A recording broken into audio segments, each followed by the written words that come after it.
Grants commission यानी UGC के नए इक्विटी नियमों को लेकर देश भर के कॉलेज और यूनिवर्सिटी में विवाद शुरू हो गया है। जनरल कैटेगरी के छात्र promotion of equity in higher education institutions regulations 2026 का विरोध कर रहे हैं। कैंपस के बाद अब ये नाराजगी सोशल मीडिया पर देखने को मिल रही है।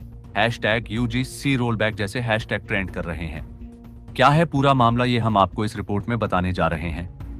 नए नियमों के तहत सभी उच्च शिक्षण संस्थानों में equal opportunity centre, equity committee, 24x7 helpline और इक्विटी स्क्वाड्स बनाना अनिवार्य किया गया है।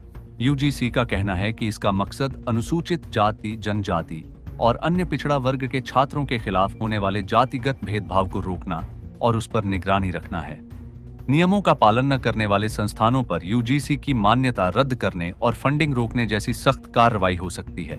जनरल कैटेगरी के छात्रों का कहना है कि ये नियम एक तरफा है। उनका आरोप है कि ड्राफ्ट में मौजूद झूठी शिकायत पर कार्रवाई का प्रावधान अंतिम नियमों से हटा दिया गया, जिससे किसी पर भी बिना पुख्ता आधार के आरोप लगाए जा सकते हैं और इससे पढ़ाई या करियर को नुकसान हो सकता है। छात्रों का यह भी आरोप है कि इक्विटी कमेटीज में जनरल कैटेगरी के प्रतिनिधित्व को जरूरी नहीं बताया गया है, जिससे ऐसा लगता है कि भेदभाव सिर्फ आरक्षित वर्ग के छात्रों के साथ ही होता है। इनके अलावा इक्विटी स्क्वाड्स को दिए गए ज्यादा अधिकारों और भेदभाव की साफ परिभाषा न होने को लेकर भी चिंता जताई जा रही है। छात्रों को डर है कि इससे निगरानी बढ़ेगी और अभिव्यक्ति की आजादी पर असर पड़ सकता है। अब इस नए कानून को और समझते हैं। नए कानून के तहत अब उच्च शिक्षण संस्थानों में पढ़ने वाले ओबीसी छात्र, शिक्षक और कर्मचारी भी अपने साथ होने वाले जातिगत भेदभाव या उत्पीड़न की शिकायत कॉम्पिटेंट अथॉरिटी के सामने दर्ज करा सकेंगे। अब तक जातिगत भेदभाव से जुड़ी शिकायतों के लिए अथॉरिटी मुख्य रूप से SC/ST समुदाय तक सीमित थी। नए रेगुलेशन के बाद हर एक संस्थान में SC, ST और OBC के लिए इक्वल अपॉर्चुनिटी सेल स्थापित करना अनिवार्य होगा। अगड़ी जाति का समाज इस नए कानून का विरोध कर रहा है।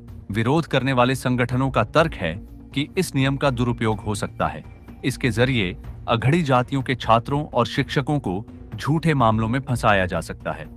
अगड़ी जाति के लिए कोई विशेष प्रावधान नहीं है। यूपी में भी इस मसले को लेकर चर्चा चल रही है। सोशल मीडिया पर भी अगड़ी जातियों से जुड़े कई इन्फ्लुएंसर, यूट्यूबर और कार्यकर्ता इसके विरोध में अभियान चला रहे हैं। देखना होगा आगे ये अभियान क्या नया रूप लेता है। आपकी इस संबंध में क्या राय है? कमेंट करके जरूर बताएं। साथ